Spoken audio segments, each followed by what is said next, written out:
Bismillahirrahmanirrahim. Assalamualaikum warahmatullahi wabarakatuh. Waalaikumsalam warahmatullahi wabarakatuh. Alhamdulillah, diskusi reflektif Bulan Bermuhammadiyah kembali hadir. Kali ini bersama dengan saya, Vini Auliani. Bulan November ini adalah bulan Bermuhammadiyah, karena kita tahu bulan ini adalah bulan kelahiran persyarikatan kita tercinta Muhammadiyah. Dan tentunya melalui diskusi reflektif ini, kami akan menghadirkan berbagai macam majelis yang berkiprah di Muhammadiyah, juga lembaga-lembaga serta organisasi otonom dan juga amal usaha Muhammadiyah. Dan dalam kesempatan kali ini sudah ada organisasi otonom Aisyah yang dalam kesempatan ini diwakili oleh ada Ibu Dr. Siti Aisyah MAG dan juga Ibu Dr. Tri Hastuti Nur Rohimah MSI. Untuk itu langsung aja kita sapa kedua Ibu Aisyah kita. Assalamualaikum warahmatullahi wabarakatuh, Bu Aisyah. Waalaikumsalam warahmatullahi wabarakatuh. Ya, dan juga Bu Siti dan juga Bu Tri. Maaf Bu Tri, assalamualaikum warahmatullahi wabarakatuh, Bu Tri. Ya, waalaikumsalam Mbak Vini dan juga assalamualaikum untuk semua pemirsa TV Muh dimanapun berada. Baik, apa kabar Ibu keduanya, Bu Tri dan juga Bu Aisyah?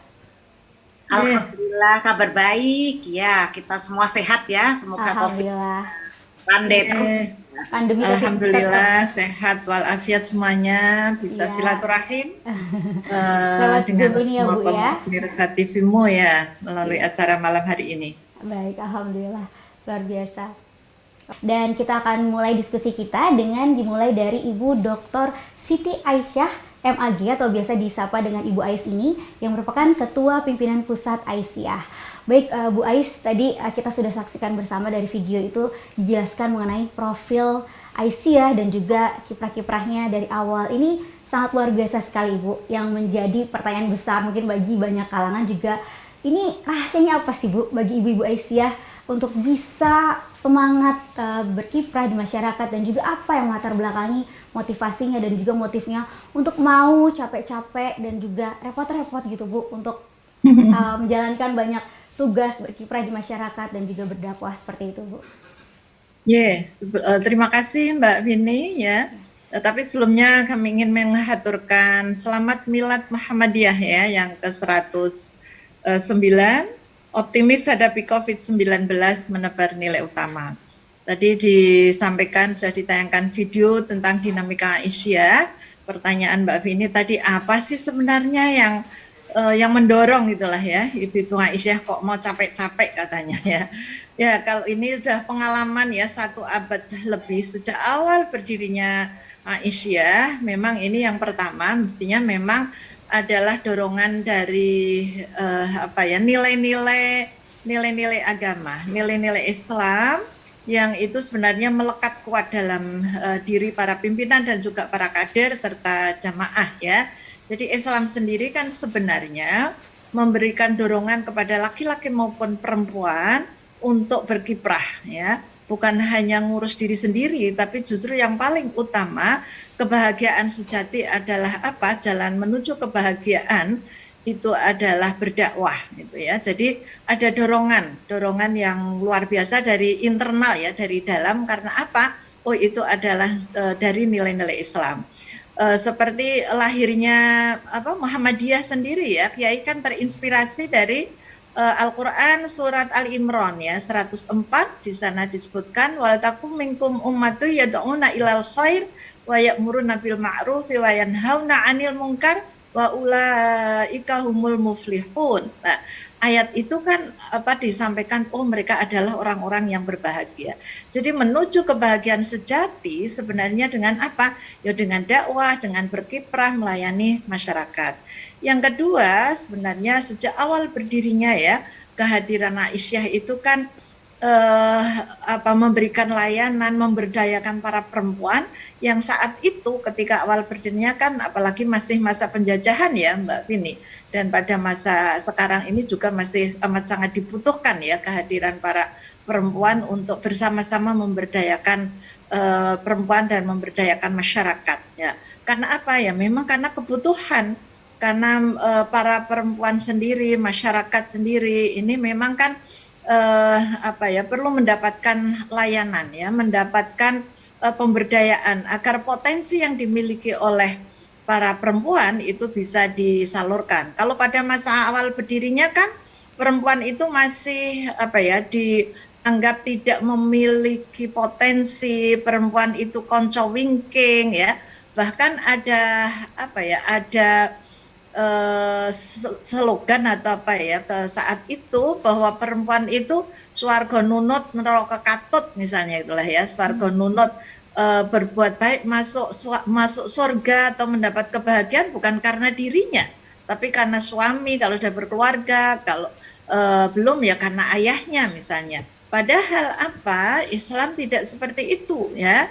Islam kan memberikan kesempatan kepada perempuan, sehingga Muhammadiyah itu setelah 5 tahun berdirinya Muhammadiyah kan kemudian Aisyah berdiri karena apa ya, melihat kebutuhan itu bahwa memang perlu kehadiran organisasi. Nah ini jadi kelebihan Muhammadiyah Aisyah ini kan semuanya dilakukan secara organisatoris ya.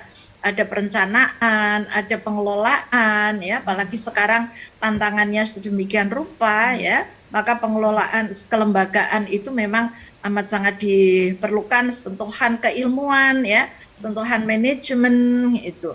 Sehingga tadi kembali bahwa memang adalah kebutuhan bahwa Muhammadiyah itu hadir. Tidak cukup kalau dakwah itu hanya dilakukan oleh laki-laki ya, di samping tadi kebutuhan para perempuan untuk bisa diberdayakan, maka dakwah itu juga harus menyertakan perempuan. Sehingga ayat yang mengilhami Kiai dan Nyai dalam mendirikan Aisyah itu kan, man amila sholihan min dzakarin au untha wa huwa mu'minun falanuhyiyannahu hayatan thayyibatan wa lanajziyannahum ajrahum bi ahsani ma kanu ya'malun. Nah, disinilah maka untuk mewujudkan kehidupan yang hayatan thayyibah kan kehidupan yang baik ya, kehidupan yang sejahtera, yang makmur, tapi juga kehidupan yang sehat, yang maju, itu kan diperlukan laki-laki dan perempuan ya. Jadi kembali bahwa motivasi utamanya apa? Ya motivasi untuk karena motivasi apa ya, motivasi agama ya, motivasi internal karena panggilan dakwah, panggilan agama, di samping juga panggilan kemanusiaan itu sebenarnya ya. Saya rasa itu Mbak Vini. Ya baik, terima kasih Bu, ini Masya Allah sekali. Jadi ini merupakan pelengkap juga dakwah Muhammadiyah ya Bu ya. Nah ini kalau untuk Aisyah sendiri fokusnya gimana nih Bu dalam melengkapi dakwah Muhammadiyah ini yang menjadi prioritas dari Aisyah? Kalau bicara prioritas ya sebenarnya semuanya jadi prioritas ya.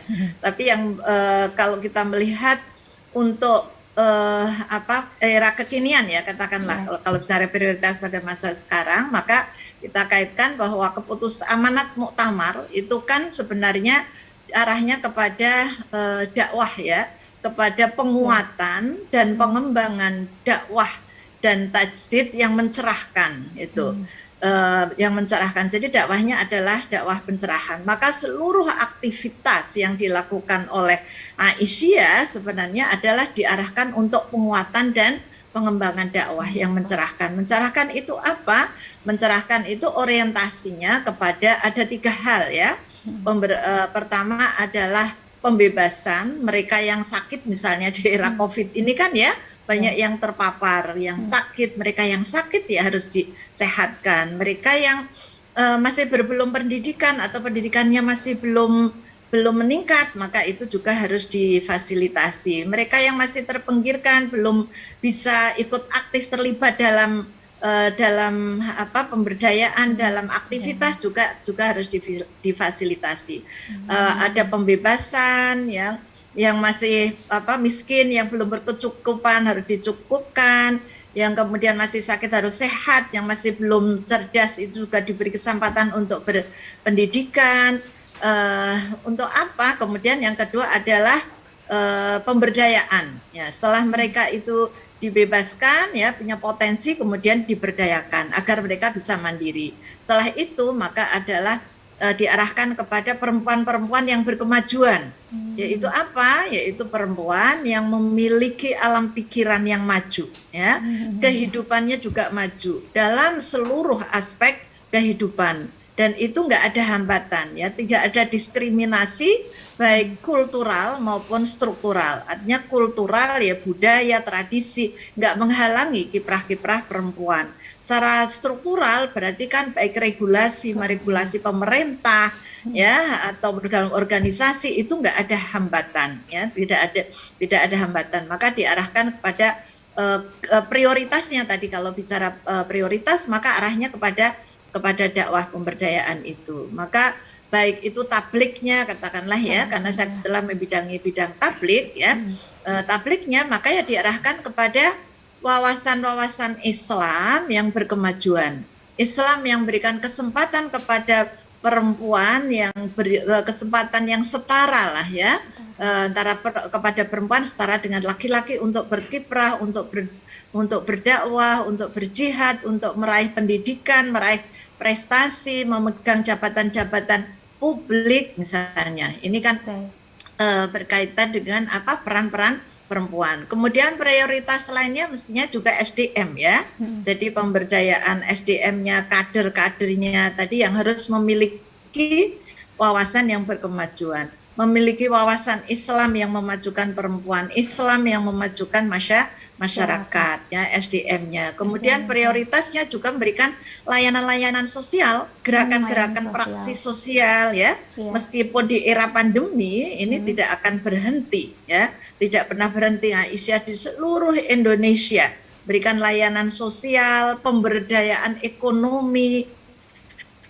Bahkan sekarang muncul grup-grup ya, grup-grup pasar lah katakanlah di antara ibu-ibu, kemudian lumbung-lumbung hidup pendidikan itu juga terus berkembang meskipun itu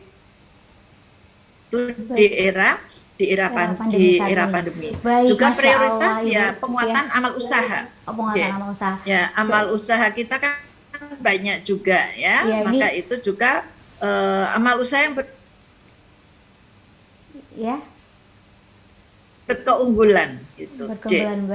Baik Ibu Aisyah, ini luar biasa sekali ya, ternyata kiprah Aisyah di masyarakat sangatlah banyak dan beragam. Namun kita akan lanjutkan lagi, Bu Ais, kita simpan dulu sebentar ya, dan pemirsa jangan kemana-mana, tetap di Dialog Reflektif Bulan Bermuhammadiyah, kami akan hadir kembali setelah yang satu ini. Baik pemirsa, masih di diskusi reflektif Bulan Bermuhammadiyah dengan organisasi otonom Aisyah. Dan kita akan lanjutkan kembali diskusi tadi dengan Ibu Ais. Bu Ais, silahkan, tadi Bu masih ada sedikit penjelasan mengenai kiprah-kiprah Aisyah yang sangat beragam, tadi penguatan kader dan juga di bidang sosial dan lain sebagainya. Ya, tadi praksis gerakan ya, praksis sosial ya, di masyarakat juga kita mendorong para perempuan ya, untuk mengembangkan kepemimpinan ya dari tingkat bawah ya, mereka dengan kepemimpinan yang transformatif, artinya kepemimpinan yang mendorong masyarakat untuk melakukan perubahan sehingga mereka berani untuk menyampaikan pendapatnya, berani untuk menyampaikan pemikirannya di musyawarah desa misalnya untuk kepentingan perempuan. Kemudian tadi amal usaha ya, amal usaha kita arahkan kepada amal usaha yang berkeunggulan ya, jadi amal usaha jadi pusat-pusat keunggulan. Alhamdulillah sekarang Aisyah itu memiliki amal usaha pendidikan, jelas kalau namanya PAUD ya, pendidikan anak usia dini atau Taman Kanak-kanak Aisyah yang berdiri 1 abad yang lalu loh Mbak, itu sekarang masih ada. Taman kanak-kanaknya itu masih ada. Bayangkan 1 abad nggak pernah berhenti. Dan sekarang sudah berkembang ke seluruh Indonesia sampai daerah yang terpencil di sana tidak terjangkau, itu terjangkau oleh Aisyah ya, daerah Papua. Kemudian misalnya universitas, kita punya perguruan tinggi dan kita sudah punya 3 universitas yang menurut data penelitian ini ya satu-satunya organisasi perempuan yang mengelola perguruan tinggi. Jadi perguruan tinggi yang dikelola oleh perempuan ya. Kita punya Universitas Aisyah di Yogyakarta, kemudian di Surakarta, kemudian juga ada di Bandung ya, di samping sekolah tinggi sekolah tinggi ilmu kesehatan, sekolah tinggi ilmu pendidikan ya, tapi juga ada posbakum misalnya ya, posbakum bantuan hukum ya, pos bantuan hukum, BIKSA itu Biro Konsultasi Keluarga Sakinah. Jadi apalagi di era pandemi ini kan juga banyak permasalahan permasalahan yang dialami oleh perempuan, kalau itu kemudian diberi konsultasi melalui Biksa, kalau memerlukan pendampingan hukum, itu juga pendampingan hukum yang dilakukan oleh Posvakum, dan ini juga dilakukan oleh ibu-ibu ya. Amal usaha ekonomi, koperasi misalnya ya. Koperasi ini juga berkembang pesat, yang ini anggota koperasi itu juga amat sangat banyak ya. Jadi satu koperasi itu bisa beranggotakan ratusan, dan itu merupakan forum untuk bisa memberdayakan ekonomi. Ada juga sekolah wirausaha lah Mbak Vini, nanti kalau ya teman-teman ya. Sekali nih apalagi saat pandemi ya Bu ya. Ini sekolah wirausaha, gimana para perempuan itu bisa menjadi pelaku usaha ya, yang itu bisa meningkatkan income, dan juga bukan hanya income sendiri tapi bersama-sama untuk maju. Amal usaha sosial misalnya, apalagi di era pandemi ini kan banyak, masya Allah ya Allah ya, anak-anak yatim yang ditinggalkan ada yang ayah ibunya meninggal masih bayi misalnya, dan ini sudah dilakukan oleh Majelis Kesejahteraan Sosial untuk melakukan perlindungan, layanan terhadap mereka yang yatim karena akibat pandemi ini. Dan ini juga sebenarnya kan tugas negara itu ya. Maka Aisyah yang memberikan advokasi kepada negara karena hak mereka untuk mendapatkan layanan itu. Di samping kita juga menggerakkan semua ibu-ibu untuk memberikan santunan-santunan tersebut. Mungkin nanti banyak hal juga ya yang akan ditambahkan oleh Bu Trihastuti. Baik, ya terima kasih Bu Ais. Literasi gitulah ya. Jadi sekarang kan karena di era pandemi, maka ya kita memang harus berpandai-pandai lah ya di dalam literasi yang aman, bagaimana budaya literasi, tapi literasi itu juga yang mengembangkan faham pemikiran yang mencerahkan ya. Karena sekarang kan banyak ya literasi-literasi yang berkembang, tapi itu meminggirkan perempuan ya. Bayangkan misalnya, perempuan kalau masang foto di media sosial nanti ada dosa jariah, padahal perempuannya nggak salah, itulah ya. Perempuannya kan nggak salah. Nah inilah maka perlu ada literasi agama, literasi yang mencerahkan. Itu saya pikir itu ya Mbak Vini. Ya. Baik, terima kasih Bu Ais. Ini benar-benar luar biasa kiprah Aisyah di masyarakat. Ini benar-benar menyangkup semua lini kehidupan ya Bu ya. Tadi yang iya betul. Dan juga karena memang holistik ya.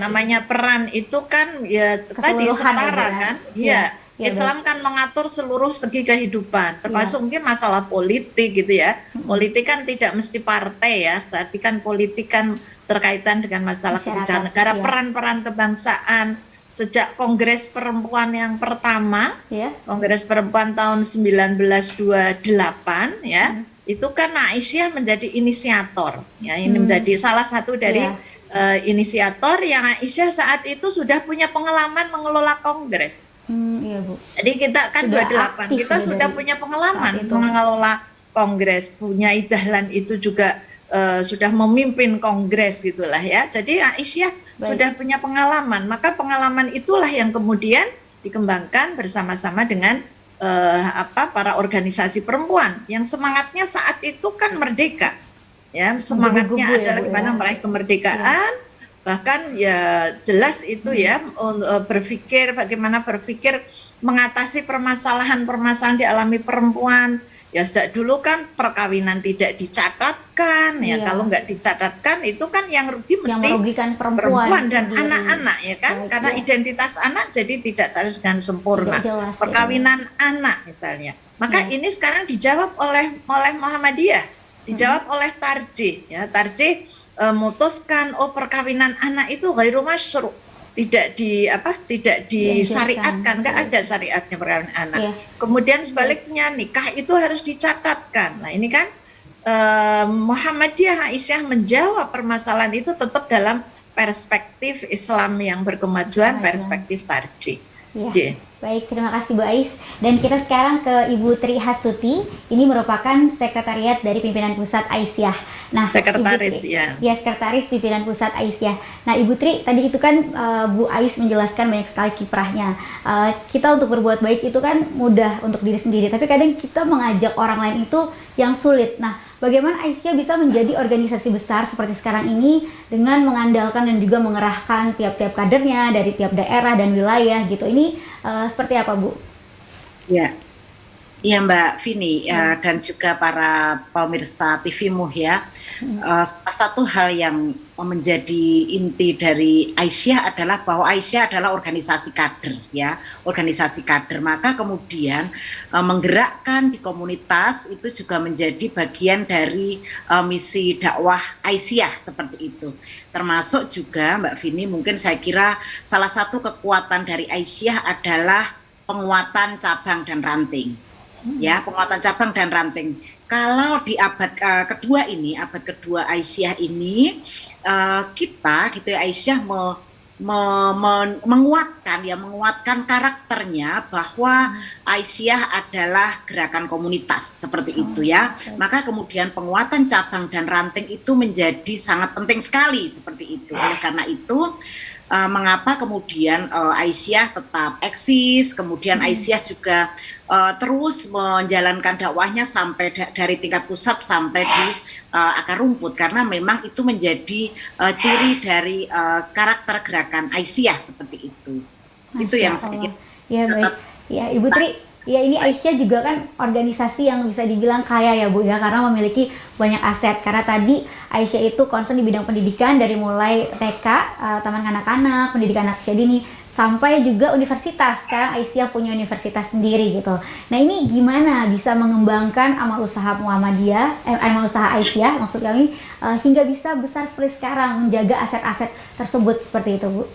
Ya, oke, salah satu hal yang mungkin penting dan menjadi pembelajaran kita bersama adalah dalam refleksi ini adalah bahwa aset-aset yang dikelola dari pusat sampai daerah itu adalah bukan milik pribadi-pribadi para pimpinan-pimpinan organisasi, tapi menjadi milik organisasi seperti itu. Saya kira ini refleksi yang sangat luar biasa, refleksi kelembagaan dari bagaimana mengelola sebuah organisasi massa yang sangat besar seperti itu. Oleh karena itu, seperti yang sampaikan tadi, mengapa gitu ya aset itu bisa terjaga, karena semua aset-aset yang dimiliki oleh Aisyah adalah merupakan aset organisasi seperti itu, dan ini menjadi kebijakan organisasi seperti itu Mbak Vini.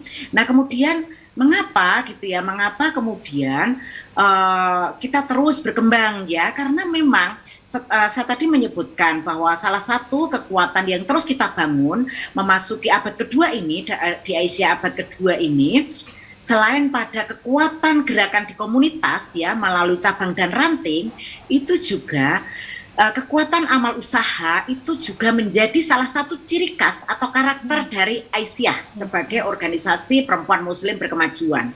Oleh karena itu, bagaimana upaya-upaya bahwa amal usaha itu juga menjadi bagian dari elemen untuk menguatkan dan meluaskan dakwah Aisyah seperti itu. Jadi makanya namanya kan amal usaha ya, karena sebenarnya kekuatan amal usaha itu juga akan menjadi kekuatan dakwah Aisyah seperti itu. Dan ini menjadi ciri khas organisasi Aisyah yang memang harus menguatkan amal usaha, yang sehingga pengelolaannya pun juga harus profesional seperti itu ya, dilengkapi dengan nilai-nilai profesional itu tadi seperti itu, yang kemudian tentu misi dakwahnya juga menjadi misi yang penting bagi organisasi. Baik, luar biasa sekali Bu Tri. Ya, kesehatan, kemudian juga saya kira tadi sebutkan terkait juga dengan koperasi juga tadi ya. Ya. Ini adalah bagian dari amal-amal usaha Aisyah yang sebenarnya menjadi salah satu media dakwah bagi Aisyah ya, baik tadi bidang kesehatan, kemudian pendidikan seperti itu. Itu yang sebenarnya mensinergikan antara dakwah dan profesionalisme. Ya, baik Ibu Tri, ini luar biasa sekali. Namun kita jeda sejenak ya Bu Tri ya. Kita akan lanjutkan lagi setelah jeda berikut ini. Baik pemirsa, kembali lagi dalam diskusi reflektif Bulan Bermuhammadiyah bersama dengan organisasi otonom Aisyah. Dan kita lanjutkan kembali dengan Ibu Tri Ibu Tri tadi sudah menjelaskan mengenai penguatan organisasi Aisyah berupa aset-aset yang dimilikinya. Nah, Ibu Tri, ini juga bagaimana kaitannya Aisyah dengan pemerintahan, posisi Aisyah dengan pemerintahan yang ada dan juga organisasi-organisasi muslimah ataupun organisasi wanita dan ibu-ibu sejenis lainnya seperti itu. Ya, oke. Jadi salah satu prinsip dakwah Aisyah itu kan kolaboratif ya Mbak ya, itu menjadi sangat penting sekali kolaboratif. Nah, sejak awal berdirinya sebenarnya ketika bicara tentang, tadi juga sudah disinggung Bu Ais tentang gerakan kebangsaan ya, gerakan kebangsaan yang menjadi juga ciri khas Aisyah. Maka sejak kehadirannya Aisyah akan berkontribusi terus kepada bangsa dan negara yang sangat kita cintai ini ya, seperti itu. Nah, kemudian juga dalam strategi gerakannya saat ini maka strategi kolaboratif, sinergi dengan pemerintah itu juga menjadi salah satu strategi dakwah Aisyah. Baik mulai di tingkat pusat ya, artinya pemerintah pusat, kemudian juga sampai di tingkat desa, di tingkat komunitas. Itu Aisyah terus bersinergi dan saling mendukung gitu ya atas berbagai macam program-program dan visi misi yang dilakukan oleh pemerintah. Misalnya contoh dalam konteks SDGs ya, Sustainability Development Goals yang juga menjadi menjadi program pemerintah, visi program-program Aisyah juga hampir semuanya adalah bersinggungan dan mendukung pencapaian visi atau misi pemerintah terkait dengan pencapaian SDGs seperti itu ya, mulai dari isu pengurangan kemiskinan, isu kesehatan, isu pendidikan, isu mendorong perempuan dalam kebijakan publik, isu pengurangan kekerasan terhadap perempuan.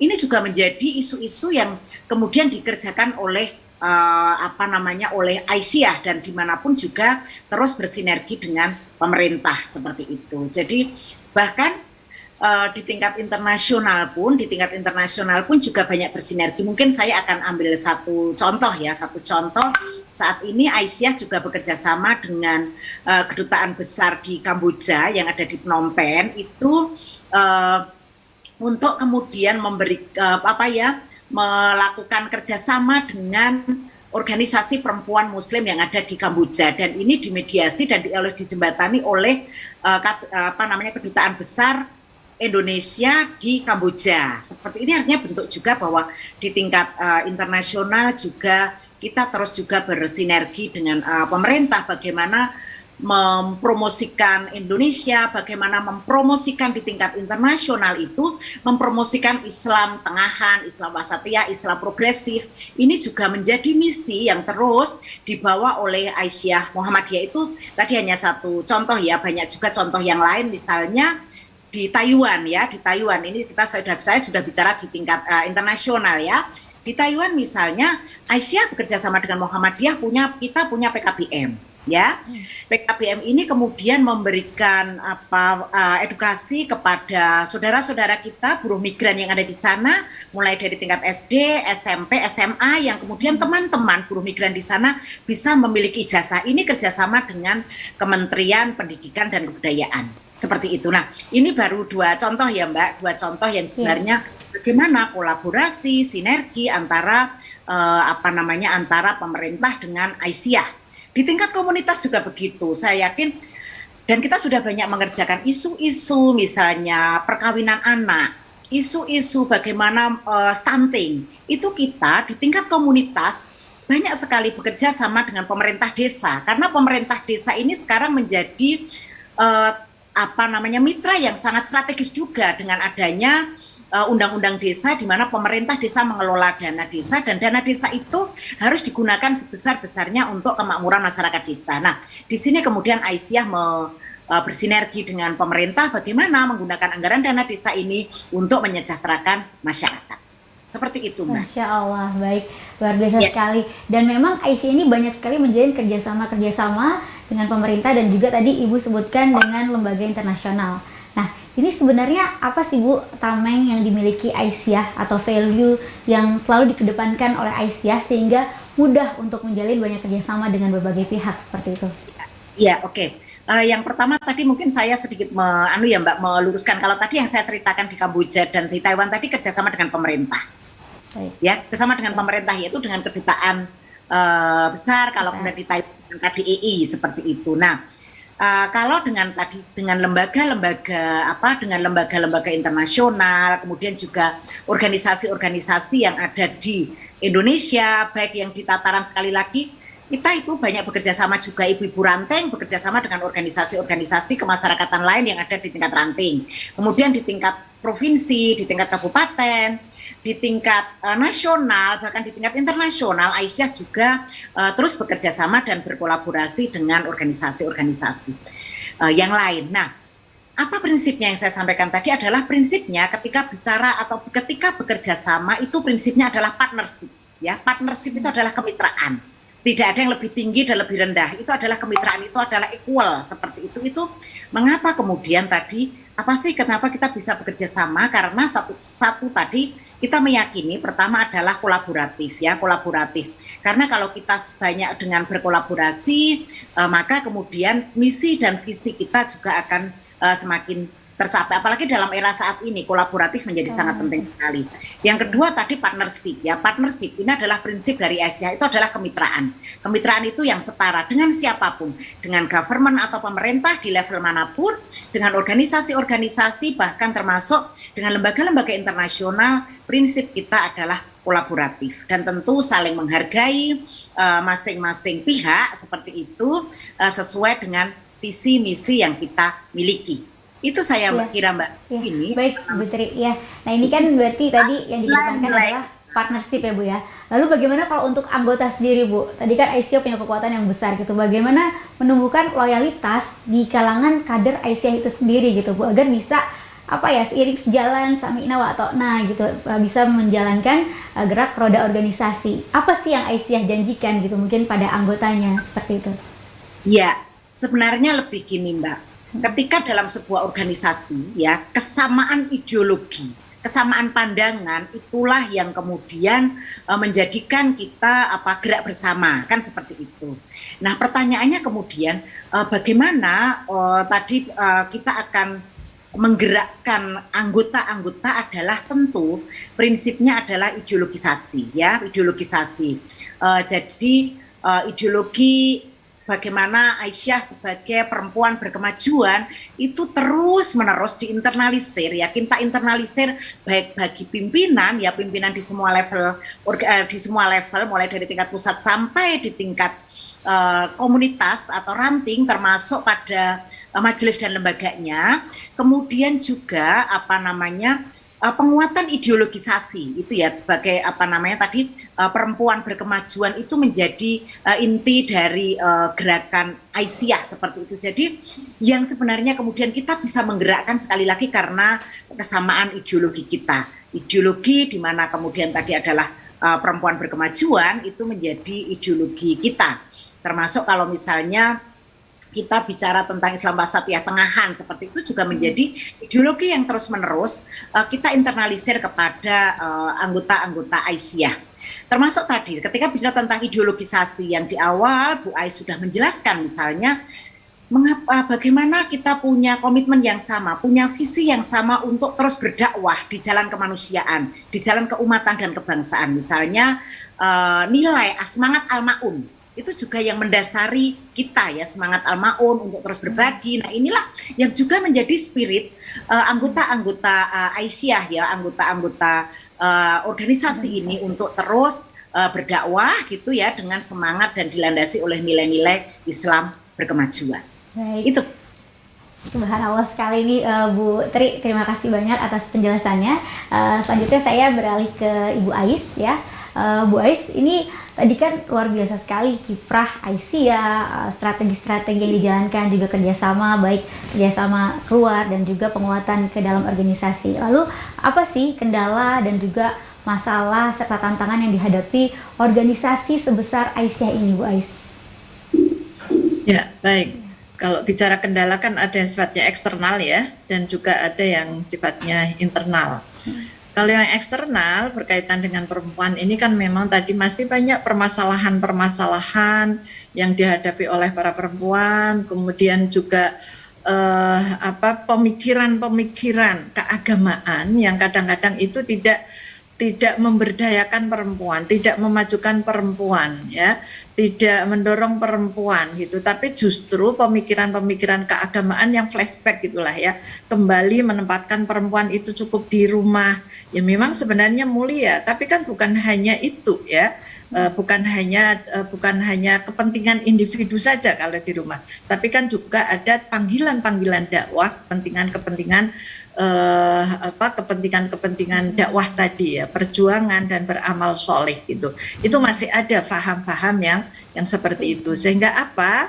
Maka ya kita harus terus-menerus melakukan tabligh ya, mensyiarkan dengan berbagai macam dengan berbagai macam forum, berbagai macam perangkat, apalagi sekarang di era digital ini kan bisa masif gitulah ya, entah itu melalui infografis, video-video, webinar, pengajian-pengajian yang daring. Ini kan sebenarnya untuk merespon, tadi Putri menyampaikan, perlu kita kembangkan adalah faham-faham Islam yang berkemajuan, faham Islam yang wasatiyah. Kemudian juga tantangannya adalah ya tantangan pola hidup ya, mungkin sekarang kan banyak lifestyle ya, gaya hidup yang dalam tanda petik itu kadang-kadang kurang sejalan gitulah ya, kurang jalan. Oleh karena itu kan kita kembali menguatkan faham kita, tapi juga bagaimana merespon mereka, karena bagaimanapun itu kan menjadi lahan dakwah ya. Sehingga dalam berdakwah kan harus merangkul, jangan memukul ya, tapi kan juga harus melayani. Tantangan lainnya ya jelaslah masih banyak ya di depan mata loh Mbak Mini ya. Para perempuan-perempuan yang masih memang harus ditingkatkan kehidupannya secara ekonomis, kesehatannya, pendidikannya ya. Ini kan memang itu menjadi tangan-tangan kita. Demikian juga dengan kehidupan ya, peradaban modern yang semakin canggih ya, maka ini kan diperlukan pengelolaan organisasi yang semakin tertata dengan manajemen modern ya. Ini kan agar supaya tadi apa yang saya sampaikan Putri, bahwa amal usaha kita, gerakan-gerakan kita ya itu adalah tetap terjaga. Maka keilmuan ya, jadi ini kan sejak awal berdirinya itu sebenarnya kan Muhammadiyah menempatkan keilmuan. Perempuan pun juga perlu berilmu.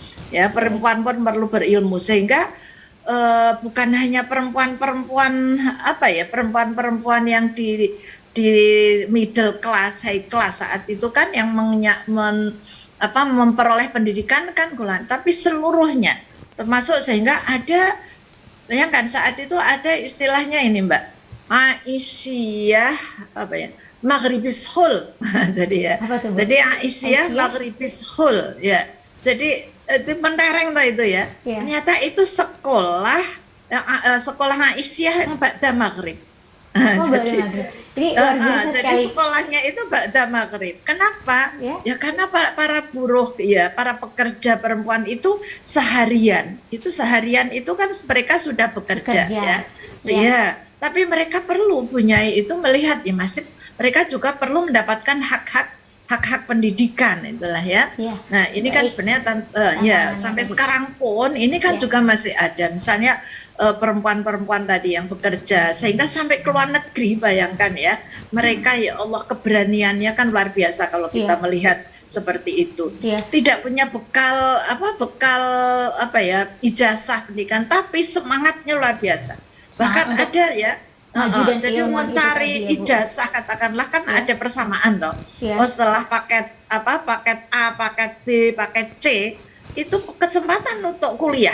Nah, jadi mereka malah lebih semangat bagaimanapun, meskipun itu pekerja migran ya, tapi semangat untuk kuliah itu tetap ada ya, berkembang itu seperti itu.